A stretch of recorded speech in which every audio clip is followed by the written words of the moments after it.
أعوذ بالله من الشيطان الرجيم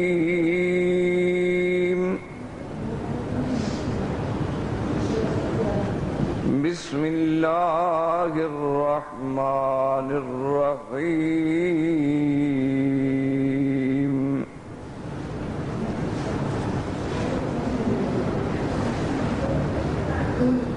إن الله لا يغفر أن يشرك به ويغفر ما دون ذلك لمن يشاء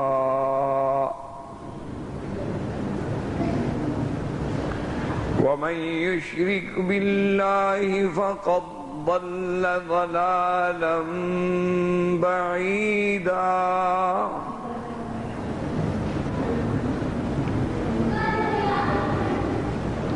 وقال في مقام آخر بسم الله الرحمن الرحيم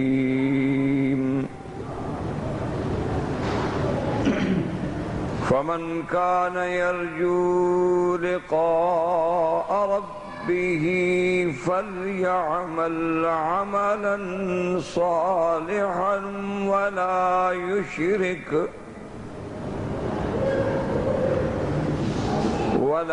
يشرك بعبادة ربه أحدا.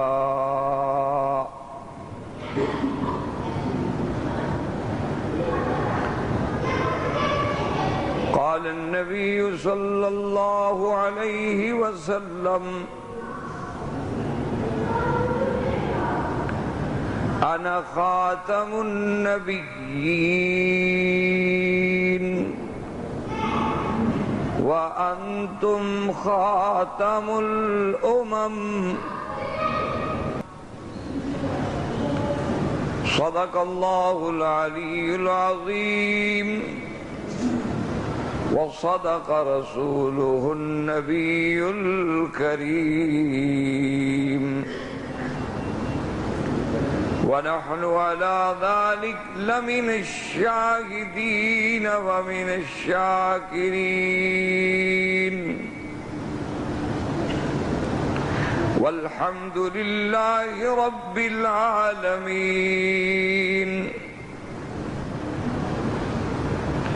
رب اشرح لي صدري ويسر لي أمري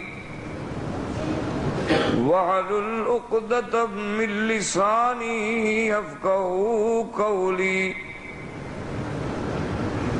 سبحانك لا علم لنا إلا ما علمتنا إنك أنت العليم الحكيم.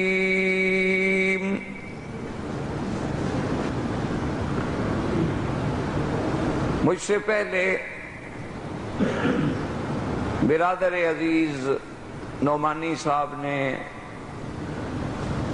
اور سفیر ختم نبوت حضرت چنیوٹی دامت برکاتہم العالیہ نے اپنے خطابات سے نوازا ہے.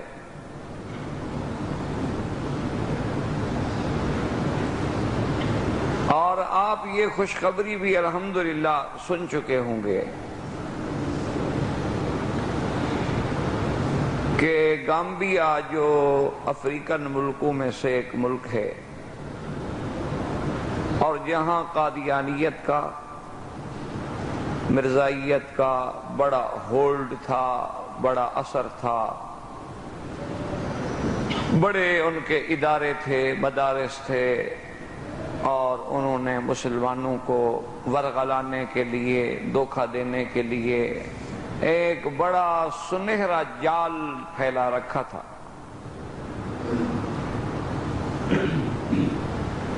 اللہ تبارک و تعالیٰ کی قدرت ہے، وہ جب چاہتے ہیں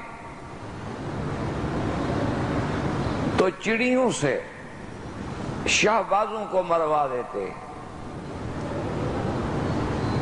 پچھلے سالوں سے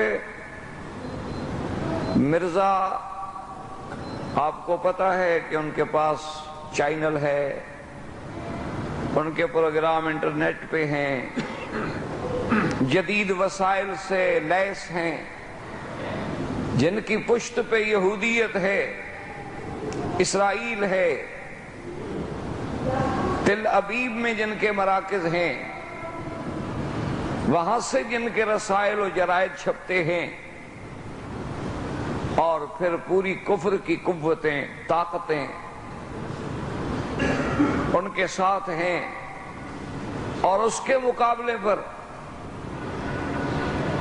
ختم نبوت موومنٹ ہو یا عالمی مجلس تحفظ ختم نبوت ہو یا اور ہماری دینی جماعتیں ہوں، ہم لوگوں کا تو ایک چھوٹی سی جد و جہد ہے کہ ہم گلی گلی، کریا کریا، کوچا کوچا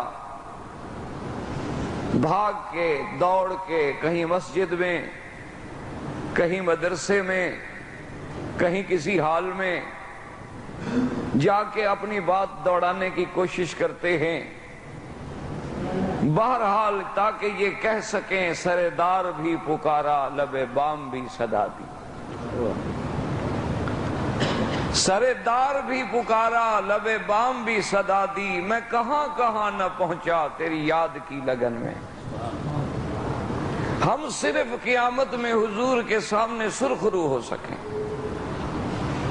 علامہ انور شاہ کاشمیری رحمت اللہ علیہ، جو اپنے وقت کے عظیم محدث تھے، جن کے بارے میں ازہر نے، جامعۃ الازہر جو عظیم یونیورسٹی ہے، جنہوں نے اعتراف کیا اور آج تک وہ کتاب اس مکتبہ میں موجود ہے کہ دارالعلوم دیوبند نے حضرت شاہ جی رحمت اللہ علیہ کو بھیجا تھا کہ وہ جا کر اس کتاب کو نقل کر کے لے آئیں، چونکہ ہندوستان میں اس کتاب کی ضرورت تھی اور کتاب موجود نہیں تھی۔ حضرت شاہ جی رحمت اللہ علیہ جب وہاں پہنچے، انہوں نے درخواست کی تو اس لائبریری والوں نے کہا کہ جی ہمارے اصول کے خلاف ہے، ہم کسی کو کتاب نقل نہیں کرنے دیتے، جو نایاب کتابیں ہیں اگر ہم سب کو کہیں کہ تم کاپی کر لو تو پھر نایاب تو نہ رہی، پھر تو ہر جگہ وہ مل گئی۔ تو آپ پڑھ سکتے ہیں، دیکھ سکتے ہیں، مطالعہ کر سکتے ہیں، آپ نے کوئی اس سے ریفرنس لینا ہے لے سکتے ہیں، لیکن نقل نہیں کر سکتے۔ اس پر ہماری نگرانی ہوگی کہ آپ کے ہاتھ میں قلم کاغذ نہیں ہوگا کہ کتاب لکھنے بیٹھ جائیں۔ تو شاہ جی نے فرمایا ٹھیک ہے۔ بہرحال شاہ جی نے کتاب پڑھی اور اس کے بعد واپس آ گئے۔ تو جب اپنے اکابر نے، ساتھیوں نے، بزرگوں نے پوچھا کہ شاہ جی وہ کتاب کا کیا ہوا، انہوں نے کہا جی ان کا تو اصول ہے کہ وہ کتاب نقل ہی نہیں کرنے دیتے۔ تو بزرگوں نے کہا کہ شاہ جی پھر مدرسے کے پیسے تو ضائع ہو گئے کہ مدرسے نے ٹکٹ فراہم کی تھی، اور جس مقصد کے لیے یہ اہتمام کیا گیا تھا وہ چیز مدرسے کو نہ ملی، اس میں آپ کا تو قصور نہیں ہے۔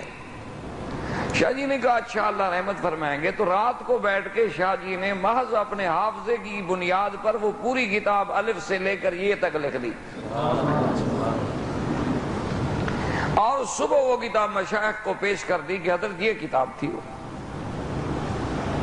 انہوں نے اس کتاب کی کاپیاں بنوائیں اور ازہر کو بھیجیں کہ بھائی چلو آپ ہمیں نقل نہیں کرنے دیتے، کم از کم اب اس کتاب کا مقابلہ تو کر لو اصل کتاب کے ساتھ، اگر کہیں اس میں غلطیاں ہوں تو اس کی ذرا تصحیح کر دو۔ تو انہوں نے جب کتاب پڑھی تو الف سے لے کر یہ تک ایک غلطی نہیں تھی، تو انہوں نے اس پر لکھا کہ امام بخاری رحمت اللہ علیہ کے بعد اگر ہم نے دنیا میں پھر کسی محدث کا حافظہ دیکھا ہے تو وہ علامہ انور شاہ کاشمیری ہیں، کہ یہ امام بخاری تھا کہ جسے 1,00,000 حدیث یاد تھی، جو بغداد میں آئے تو 16 سال کی عمر تھی۔ ہمارے 16 سال کے بچے کرکٹ کھیل لیتے ہوں گے، فٹ بال کھیلنا جانتے ہوں گے، یا آج کل انٹرنیٹ پہ بیٹھ کے دنیا جہان کی آوارگی کرتے ہوں گے، یا سگریٹ وگریٹ پینا جانتے ہوں گے، یا 2-4 گانے شانے ان کو یاد ہوں گے، چونکہ ہر آدمی کو شوق ہے، کسی کو مائیکل جیکسن پسند ہے، کسی کو کچھ پسند ہے، ہیں سب مسلمانوں کے بیٹے ماشاءاللہ، ہیں سب مسلمانوں کی اولاد، لیکن امام بخاری رحمت اللہ علیہ کی 16 سال کی عمر تھی جب بغداد پہنچے تو لوگوں میں تہلکہ مچ گیا کہ حافظ الحدیث آئے ہیں، اور جب وہاں بڑے بڑے علماء بڑے بڑے ائمہ اکٹھے ہوئے دیکھا کہ 16 سال کا ایک بچہ بیٹھا ہوا، تو انہوں نے آ کے بڑے تعجب سے ملے اور کہا کہ آپ کا نام کیا؟ انہوں نے کہا محمد ابن اسماعیل البخاری، نام تو میرا محمد ہے لیکن لوگ مجھے بخارے کی وجہ سے کہتے ہیں۔ تو انہوں نے کہا اچھا آپ امام بخاری ہیں؟ اس نے کہا بھئی میں نے تو کبھی نہیں کہا اپنے آپ کو امام، لیکن اگر لوگ کہتے ہوں تو خدا کو پتا ہے۔ تو وہ 10 علماء بڑے بڑے اس زمانے کے جید علماء کٹھے ہوئے اور انہوں نے کہا کہ اچھا ٹھیک ہے۔ تو ایک عالم کھڑے ہوئے، اس نے 10 حدیثیں پڑھی حضور صلی اللہ علیہ وسلم کی، لیکن امتحان یوں لیا کہ نمبر 1 کی سند تو 10 سے ملا دی اور نمبر 10 کی سند 1 سے ملا دی، سند غلط ملاتے گئے اور حدیث پڑھتے گئے۔ حدیث میں تو کوئی رد و بدل کر نہیں سکتے تھے، لیکن سند آگے پیچھے کرتے گئے۔ دوسرا اٹھا، اس نے اور 10 حدیثیں اسی طرح پڑھی، پھر تیسرا اس طرح 10 آدمیوں نے 100 حدیث پڑھی، لیکن سند آگے پیچھے کر دی، اور حیران ہو کے دیکھتے رہے کہ امام بخاری کہتے ہیں حافظ الحدیث ہے، ہم غلط پڑھ رہے ہیں، وہ چپ کر کے بیٹھا ہوا ہے۔ تو جب سب نے ختم کر لی تو حضرت امام بخاری کھڑے ہوئے اور نے کہا بھی نمبر 1 آپ نے 10 حدیثیں پڑھی تھی اور سند یوں پڑھی تھی، یہ غلط ہے، دراصل سند یوں ہے۔ اسی طرح 100 حدیث دوبارہ پڑھی اور 100 سند کو صحیح طرح پڑھا اور اسی طرح پڑھا جیسے انہوں نے غلط پڑھا تھا۔ تو سب لوگ جو تھے جناب ہاتھ چومنے لگے، انہوں نے کہا واقعی ہم مانتے ہیں کہ تم امام وقت ہو، تم محدث ہو اور تم امیر المومنین فی الحدیث ہو۔ تو امام بخاری کے بعد اگر وہ حافظہ ملا تھا تو پھر علامہ انور شاہ کاشمیری رحمت اللہ علیہ کو ملا تھا کہ جو کتاب ایک دفعہ پڑھ لی پھر کبھی وہ دماغ سے نہیں نکلی۔ اور اللہ کی شان ہے، حضرت شاہ جی رحمت اللہ علیہ فرمایا کرتے تھے کہ بھائی جو آدمی صحابہ کی عظمت پہ کام کرتا ہے وہ بھی دین ہے، جو نماز روزے کے لیے کام کرتا ہے وہ بھی دین ہے، جو تبلیغی جماعت کے 6 کلمات لے کے چلتا ہے وہ بھی دین ہے، کوئی آدمی مسجد میں بیٹھ کے بچوں کو قرآن پڑھاتا ہے وہ بھی دین ہے۔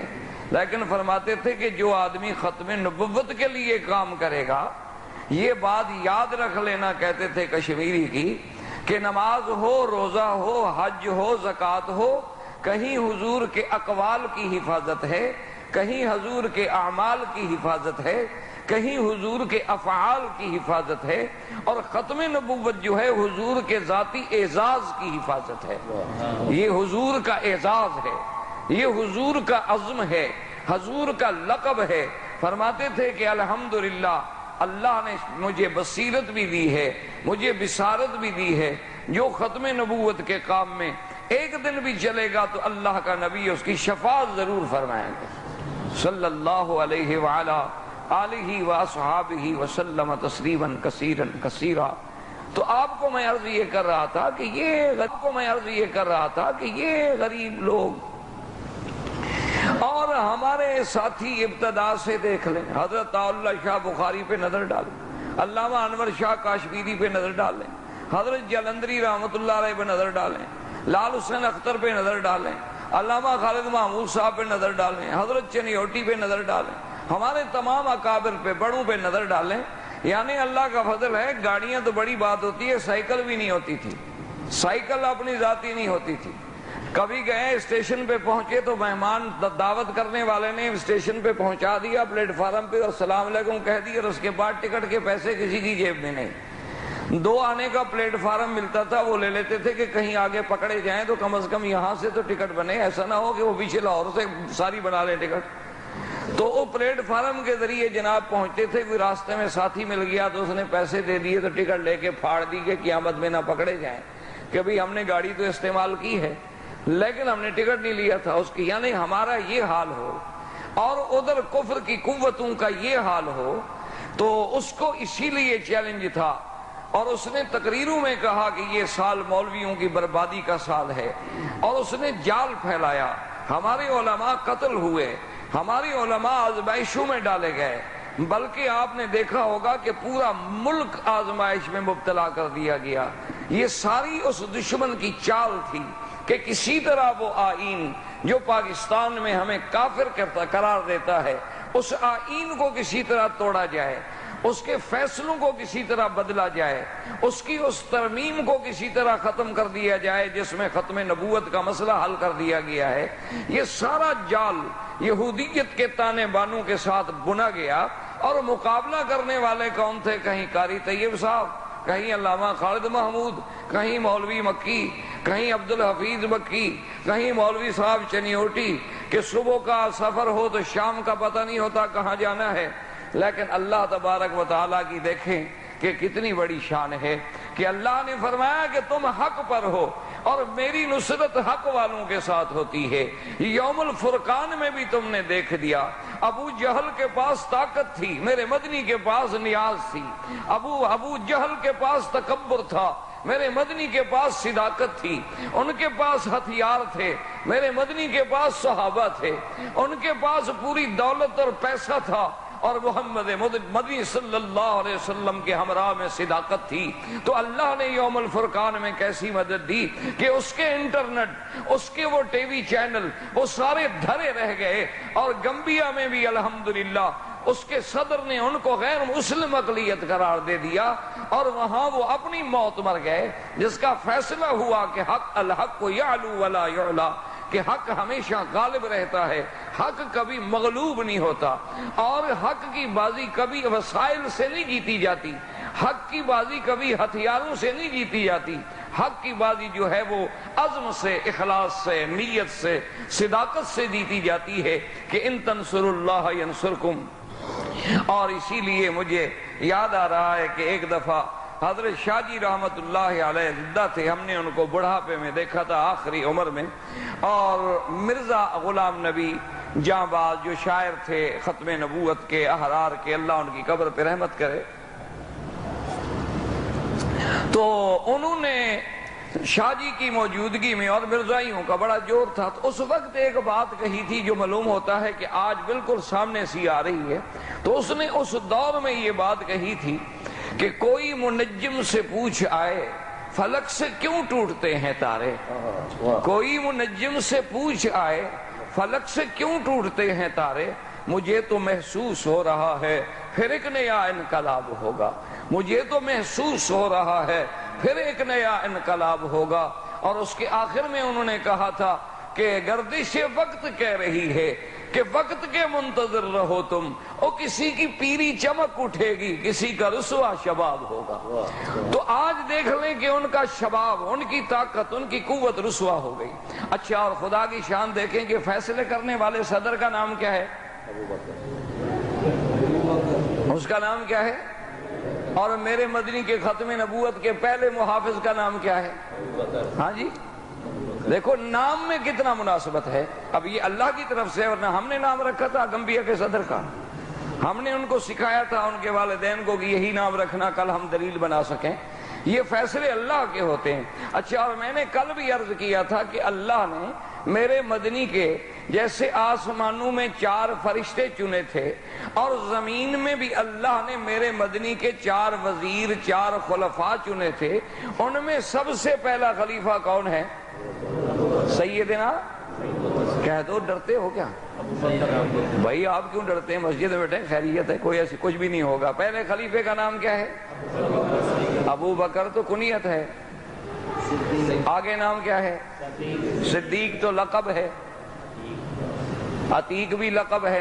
اور پتہ ہے یہ خلیفہ کون ہے جس کے بارے میں خدا کیا کہتے ہیں؟ إِلَّا تَنْصُرُوهُ فَقَدْ نَصَرَهُ اللَّهُ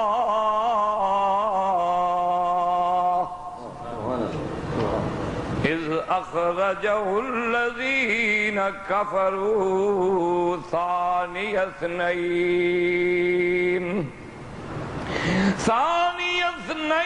إِذْ هُمَا فِي الْغَارِ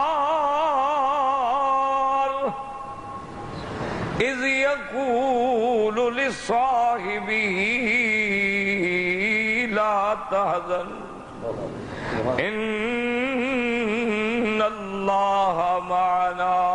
میرے مدنی کی نبوت کا رنگ ایسے چڑھا، وہ غار کی قربت کا اثر ایسے ہوا کہ اب دو نظر نہیں آتے علیحدہ، بلکہ ثانی اثنین اذ ہما فی الغار.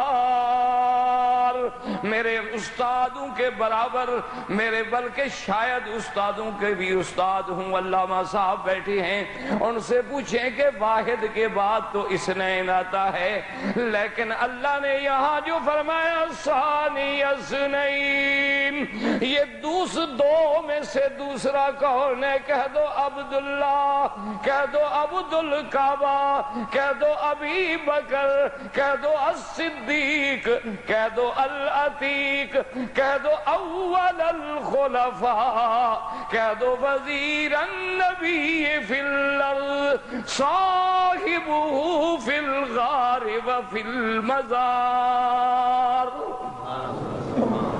کون؟ سیدنا، اب تو نام لو یار ذرا زور سے.